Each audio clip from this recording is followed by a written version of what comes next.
In this video, I'm going to be sharing about a large coffee roasting project that my son and I are involved with a nonprofit. I'm going to be talking about how we got involved, how we were selecting the coffee, how we sourced the coffee, all of the details that go into roasting the coffee, preparing it, bagging it, and also choosing the profile that we're going to use to roast this coffee. All of that in this video, so stick around.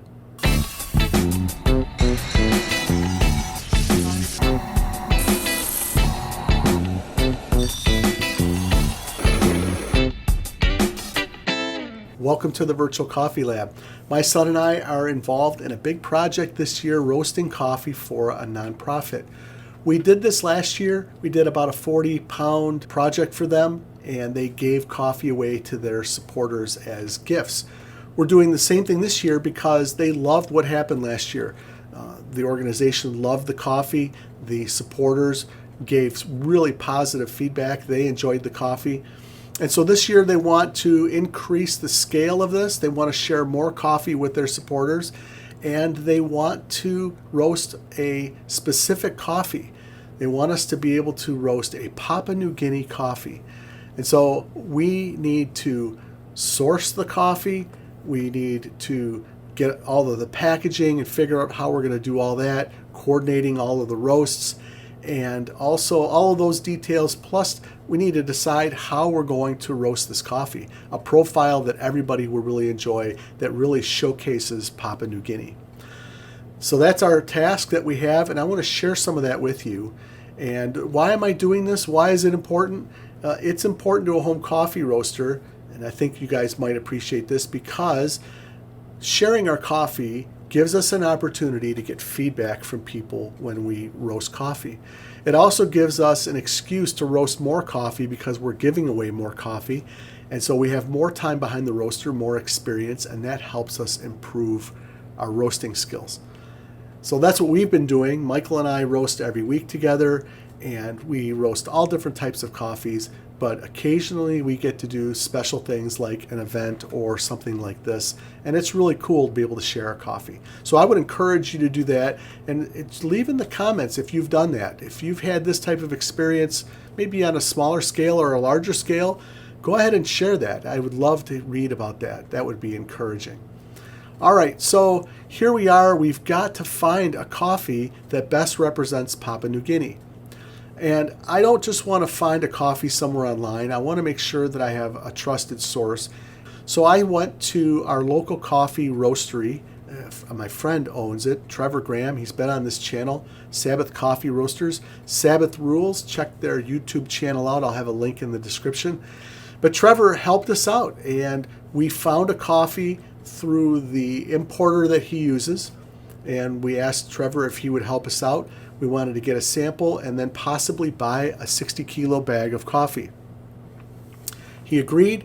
We ordered the sample. We roasted the sample using a standard roasting profile that I share on this channel all the time. And it's just a starting point. And the coffee was really good. It's a good quality coffee. The way that these people farm over in Papua New Guinea it's amazing. They don't have large farms. These guys have small, they call them gardens, coffee gardens. 1 to 2 hectares, that's anywhere from 2.5 to 5 acres of land. And what's really interesting is there is a mill, it's called Riverside Mill, and they're in Kabayufa, Papua New Guinea. They're in that region.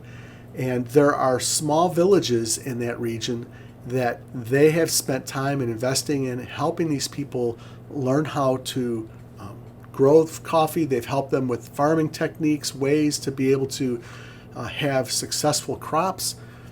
And in doing this, they have a stake in this, and these people will buy the coffee on the cherry, with the cherry still intact, from these villages, and then they will bring it back to their mill. They'll handle the entire thing, everything from sorting the cherries for quality, the fermentation, the depulping, the washing, the drying, the bagging, and the exporting. All of that took place through Riverside Mills, and The coffee is Cabbayufa coffee from Papua New Guinea. And the result is a really, really good cup of coffee. So we're excited. We got a 60 kilo bag of the Cabbayufa, and we're going to be roasting that. But there's a lot of logistical things. We need to figure out how we're going to be able to roast all this coffee on this coffee roaster. It's a 500 gram roaster, and that's going to be quite a bit of time roasting coffee. And then all the logistics, everything from the bags, the labels, all of that, we're going to be doing all of that for the customer. They're paying for all of the cost of these things, and we're not charging them for our time or anything like that. So we're not marking anything up. We're not making any money at this. So I want to share with you some of the details of doing all of that. I've shared with you a little bit of the journey of sourcing the coffee, but it's not that simple because having a local relationship is really important. So one of the things you may do, even if you have no plans to buy a 60 kilo bag, one of the things you could do would be to patronize your local coffee roasting cafe and get to know them, and you can learn from them. They may even sell you some of their greens, and you'll be able to compare their roasts and your roasts and learn how to roast better coffee. So that's one way, and one reason why you should consider having a relationship is just the whole learning process. The other is possibly as a source that they can help you with for some of your greens. They're not all like that, but a lot of the cafes are nice. They're good people, and let them know you're a home coffee roaster and you're a customer and you're interested in learning, and see where that relationship goes. All right. So we had some logistical things to do. We purchased all the bags. Look something like this. And we've done a label for the customer. I'm not showing their name because I'm not sure that they would want us to be able to show that right now. But so the label, the bag, we have gotten all that taken care of for them. So it's going to look like a real professional, something you buy in a coffee shop. And again, here's the bag. It has one of these Ziplocs you can tear and then reseal it, and then we're going to heat seal the top of this. So it's really cool to be able to kind of emulate what a coffee shop might do as a home coffee roaster. That's kind of a fun thing for some of us to think about, and it's a cool experience to have. All right, so we have to decide how we're going to roast this coffee. And I want to talk to you about how we did that. But before I do, I want to thank you for joining me here today. And if this is the type of content you like, then consider subscribing to my channel. We roast coffee here at the Virtual Coffee Lab. Today we're talking about a coffee we're going to be roasting. I'm kind of setting it up, but you're going to be seeing some of the background. You're going to be seeing some of the roasts that we do. We'll be sharing some of the profiles. We'll be talking about the lessons that we learned from this process. And I'm just sharing my coffee journey with you. And if that interests you, then definitely subscribe, hit the notification bell, and also like this video. That really helps me out. There are going to be more videos after this that deal with roasting this coffee on different roasters. So I'm going to be roasting it on the Hive. I'll be roasting it on the Fresh Roast, the Be More, all of these different roasters, and even the popper. I'm going to pull the popper out and see if we can get roasting on that as well. We're going to be roasting this Papua New Guinea coffee for a little while, and that's another tip, and I've shared that before here on this channel. You've seen me, if you watch my videos, I roast a lot of Guatemalan Huehue coffee. It's an awesome coffee. Our family loves to drink it, and it's a coffee that I use all the time because I know how to roast that coffee. I know how it behaves, and so I can experiment with different changes in that coffee to see what kind of different flavor notes that I can generate. And that's where I'm headed here as we talk about the profile for this coffee. How did we determine the profile that we're going to roast this coffee? Well, we dedicated 2 kilos of coffee for 500 gram roasts on this coffee. And there's 3 or 4 variables that are going to make this coffee taste differently. We're going to have total roast time lengths that are different. So out of the 4 roasts, they'll all have a different total roast time. They're going to have a different development time. Not necessarily a percentage. I mean, it'll be a different percentage, but we're focusing on the development time between 1.5 minutes and 2 minutes. we're going to have a different drop temperature for each roast. Anywhere between 398 and 402 degrees is our target range that we want to experiment with. And the other thing we're going to be looking at is the total time it takes to get to first crack. So all of that being said, when it's all said and done, we are going to have a profile. We're going to have a profile that has a dry phase time, a middle phase, browning phase time, as well as a development time and percentages. And we're going to share that with you. These are sample roasts, so they're not perfect. They are not elegant looking roasts, but they accomplish our goal, which is to try to differentiate these variables and see how that influences the taste of the coffee. So, tip for you as a home coffee roaster. Let's say that you want to try something like this. You normally buy a pound of this, a pound of that, maybe 2 or 3 pounds of a certain coffee. Instead, buy 5 pounds or 10 pounds of the same coffee and then do what I just shared with you. Start with a standard roast, which you normally roast. See how the coffee behaves. And then, after you do that, roast 3 or 4 different roasts with different ending temperatures, different total roast times, different time to first crack, and different development times. And see how that influences the coffee. Be sure to make notes or document your roasts along the way and document your tasting notes, and then take a look at the graphs or take a look at your notes and compare that to what you're tasting and see what tastes best. See what you liked about one coffee over another. What we find with the roasts that we did, and here I'm going to share these profiles with you, is that we roasted this 5 times. The first time was on the sample.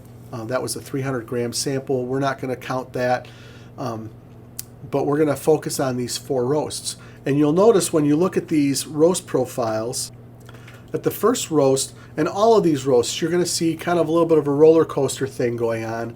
And that's just kind of the nature of my roaster and the way that I have artisans set up. My rate of rise is not going crazy all the way through the entire roast.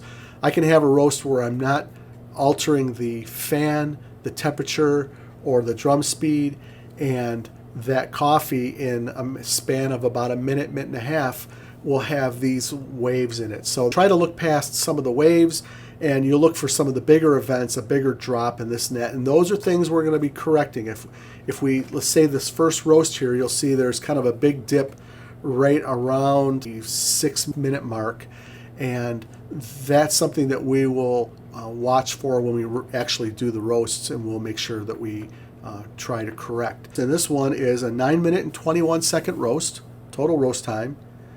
It has a 400 degree drop temperature, a minute and 48 seconds of development time, and the total time to get to first crack was 7 minutes and 33 seconds. Comparing that to the second roast of the 4 roast samples that we are going to be tasting and testing, we have a total roast time of 10 minutes and 12 seconds, 401.8 degree drop temperature, a minute and 36 seconds for the development time, a time to first crack of 8 minutes and 36 seconds. The next roast was 9 minutes and 33 seconds, 401.3 drop temperature, a minute and 42 seconds of development time, and 7 minutes and 51 seconds to first crack. So notice how these are all different. The last roast is the total roast time of 9 minutes and 51 seconds, 399.6 degree drop temperature, a minute and 39 seconds in development time, and time to first crack was 8 minutes and 12 seconds. We are in the midst of tasting the coffee right now. My personal opinion, I really enjoy roast number 4. We're going to see, we have 4 or 5 people tasting this coffee, sharing their opinions. Number 5 was really juicy. Number 4 seemed to be more well balanced. Number 2 was kind of had a little bit of a darker note, kind of a charry note, not really necessarily a good note. And roast number 3 was better, but it was still a little flat. So roast 4 was really well rounded. It had a little bit of acidity, but it really, in my opinion, it showcased the Papua New Guinea best, but that's just my opinion. We've got others that will share theirs as well. We'll talk more about the profile that we do in future videos. You'll see it more up close, and we'll talk about that. But ultimately, when you look at all of these profiles, on my channel, I've talked about roasting phases and percentages of phases, and those are still important to me. But as far as roasting several different profiles, comparing them to each other, I want to manipulate these different events or these different temperatures or times so that we get a different flavor, and then we kind of figure out which one ends up being closest to what we want, and we may even tweak it further from that. We'll let you know. All right, if you have questions about our process or any of the things that we talked about in this video, please leave those in the comments, and I'll be sure to answer those the best that I can. Again, if you have had experiences sharing coffee, maybe not on this grand of a scale, but something like this, I'd love to hear about that. Share that in the comments as well. Again, this is a journey that I'm going through. I'm sharing with you. This is a learning process for me as we go along. This is the biggest project we've worked on, and so there may be some better ways to do this, but this is how we're moving forward with it, and I hope that you guys have enjoyed watching this. So thanks for joining me today, and we'll see you in a future video, and I hope you have a great week roasting. We'll see you next time.